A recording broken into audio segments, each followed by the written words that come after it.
বরবাদ cinema যতটুকু hype তুলেছে সামাজিক যোগাযোগ মাধ্যমে ততটুকু আশা কি পূরণ করতে পেরেছে? আমি যদি বলি 100% কিংবা তারও বেশি তাই করেছে। টিজার পুরোপুরি ফাটিয়ে দিয়েছে বরবাদ সিনেমার। এই সিনেমার কালার গ্রেডিং থেকে শুরু করে সাউন্ড, ব্যাকগ্রাউন্ড মিউজিক থেকে শুরু করে অ্যানিমেশন সবকিছু ছিল মাখন মাখন।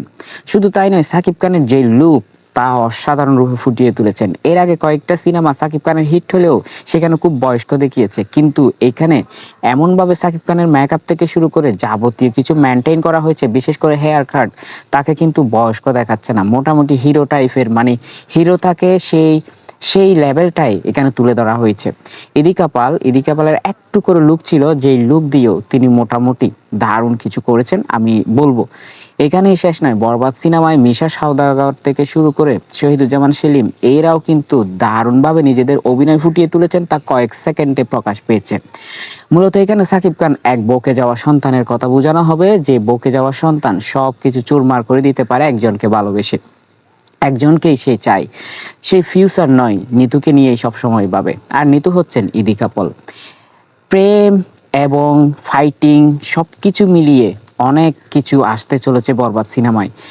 বরবাদ সিনেমার আরেকটা চরিত্র যেটা খুবই রহস্যময় হয়ে থাকবে, সেটা হচ্ছে যিশু সেনগুপ্তের চরিত্র। তাকে এক ঝলক দেখানো হয়েছে, কিন্তু এক ঝলকে পুরোপুরি মারমার কাট কাট করে দিয়েছেন যিশু সেনগুপ্ত। এমন এক সিনে তাকে দেখানো হয়েছে যেখানে মূলত সাকিব খানের শত্রু হিসেবেই তাকে তুলে ধরা হয়েছে। হয়তো গুন্ডা লিড করতে পারে যিশু সেনগুপ্ত, গুন্ডার অভিনয়।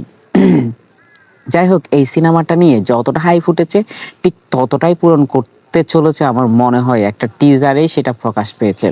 সামনে কয়েকটা গান প্রকাশ পাওয়ার কথা রয়েছে, গানগুলো দিয়ে আরো বেশি জাস্টিফাই করা যাবে এটা রোমান্টিক, ফাইটিং এবং সবকিছু মিলিয়ে কেমন হতে যাচ্ছে। তুফানকে কি বহুদূর ছাড়িয়ে যাবে, নাকি তুফানের নিচেই পড়ে থাকবে, সেটাই দেখার বিষয়। বরবাদ সিনেমা সাকিব খানের ক্যারিয়ারে এখন একটা চ্যালেঞ্জও, কেননা ঈদ ছাড়া একটা সিনেমা মুক্তি দেওয়া হয়েছে, যে সিনেমাটা রীতিমতো দরদ, ফ্লপ ফ্লপ ফ্লপ। তো ঈদ ছাড়া সাকিবের সিনেমা চলে না, সেখান থেকে বেরিয়ে আসতে ঈদে এবার এই সিনেমা যদি হিট না করে তাহলে সাকিবের উপর একটা অগ্নি পরীক্ষা হয়ে যাবে, বলবে ঈদ ছাড়াও এবং ঈদেও চলতেছে না সাকিবের সিনেমা, যার কারণে এটা অগ্নি পরীক্ষার সমান। তাই বরবাদ সিনেমা নিয়ে দারুণ উৎসাহ সাকিবিয়ান থেকে শুরু করে সাকিবের ভক্তরা। আমরাও দারুণ একটা সিনেমা দেখতে চাই ঈদে সাকিবের। যাই হোক, অন্য যে সকল সিনেমা আসছে এই সিনেমাগুলোকে লিড করার জন্য ভালো কিছু দিতে হবে বরবাদ টিমকে। ধন্যবাদ সবাইকে।